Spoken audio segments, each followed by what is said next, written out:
Hi folks, this is Jace Campbell with Really Local Marketing coming to you with part 3 of our 5-part series. Today we're talking about optimizing lifetime customer value. Now, I know that sounds like some big words and it wasn't something we might have discussed before, but let's just jump right to the point here. In our 5-minute agenda, we're going to talk about the economics of the lifetime value of a customer. Okay, what we're talking about today is not your get rich quick solution. It's not going to double your business tomorrow. Here we're talking long term. And so this is a little bit different than we talked before about SEO, getting found on Google, people finding you right away, and different from Facebook, we're talking about targeting homeowners by zip codes, right? So this is lifetime value. So let's jump right into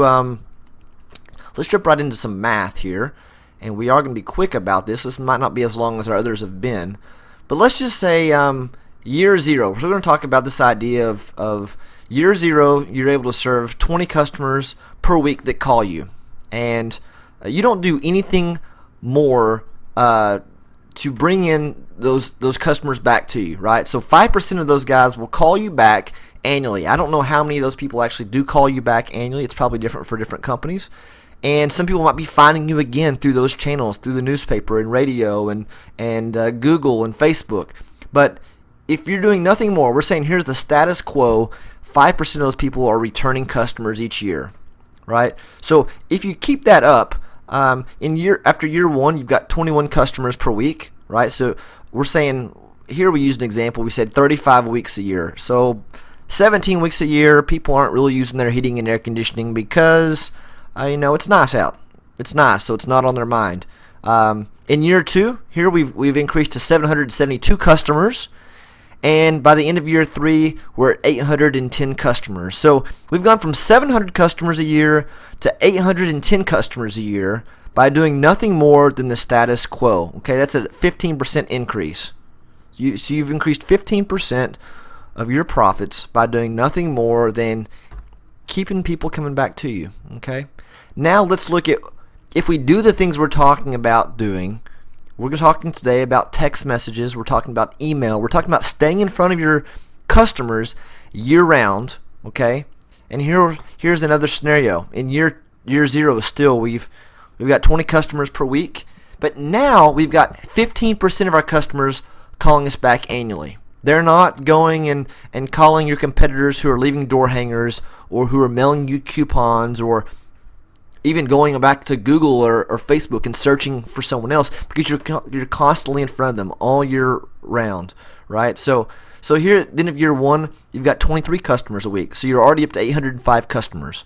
The end of year 2, 926. The end of year 3, you've got over 1,000 customers, right? So you've done nothing more in this other than stay in front of your customers year round. You haven't accepted the status quo, and over the long haul, which is just 3 years in this example, we've increased our customer count. You've increased your profits by 52%, right? So we went from 15% growth to 52% growth, not by acquiring new customers. The customer acquisition was the same in all of these scenarios. It's 20 per week. The difference here is how many customers are repeat customers. Okay, so now let's talk about how we do this exactly through text messages and through email. So first off, let's look at text messaging since we've got it open here. If you get your phone out right now and you will text the word HVAC, HVAC, to the short code 63975. Okay, I'll give you just a second here, and we're gonna pause this on our 5-minute clock because it's going to take you a second to get your phone out. But if you will text HVAC to 63975, you will get a reply message, and it's going to tell you welcome to being opted in as a subscriber, right? Then in 2 minutes you're going to receive another message, and that's just showing you how the autoresponder works. So what we would do with you is your customers could opt in, or you can opt your customers in with their phone numbers. They can always opt out. You'll see when you receive the message that all you have to do is respond with the word stop to 63975, and you will be unsubscribed from the list. But what we do is we immediately thank them for joining, and then we touch them again 1 week later, and we say thank you so much for your patronage. We hope everything was great. please click on this link and go to Facebook or go to our website and leave a review and tell your friends about us. Also, they can respond back if they like, and we have ways that they can provide comments. So, it wouldn't be anonymous comments because you would know whose phone number it is, but it's a way for them to give feedback to you, and some people will do that rather than type it in an email to you. And then once they're in the system, we can go back and we can continue to touch them every 2 or 3 months. It doesn't have to be very often. Maybe you want to touch them in March when you're trying to get people on board your maintenance plans. Come out and do a quick tune-up of your air conditioning before it really gets hot. Or maybe same way in the fall, in September, come out and do a tune-up of your heater before things really get cold. So it's a way to fill in the gaps of your slower times in the year, and also once more to deepen that connection with your customers, so they're not going and looking for one of your competitors whenever they actually need you. Right? So let's look real fast also at email marketing. So this is the back end of our email marketing campaigns in GetResponse. And here you can see that we have autoresponders on, and it's exactly how we found you and how you've been following along to these to begin with. Right? Each one of these tells you is a email that we have built that shows on day 1, day 2, day 3, and we can change around through the different series, right? And so we do the same thing with you. We would basically set these up so that once a month an email goes out. If you want to provide a coupon, you can, but by all means, it's just being in front of your customers, right? It's being in front of your customers and having the brand recognition so they're not going to one of your competitors.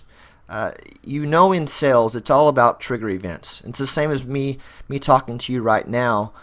If you're not interested in what we're doing, if you're already happy with whoever's doing your marketing for you, there's no reason why you'll be watching this. And so we hope that we are just here filling a need and educating you at a point in time when you might go, oh, you know what, those guys really can't help me. And it's the same way with your marketing to your customers. Everyone doesn't have a need for air conditioning and heating repair year round. So you want to be in front of them so that when they do need you, your name is there. It's as simple as that. This is marketing 101. So we're back to our PowerPoint here. Let's go back to our agenda. I think that's everything we have for this agenda here. The economics, lifetime value, email marketing strategy, text message strategy. We can do both of those things for you. We can also set you up so that you can do them yourself.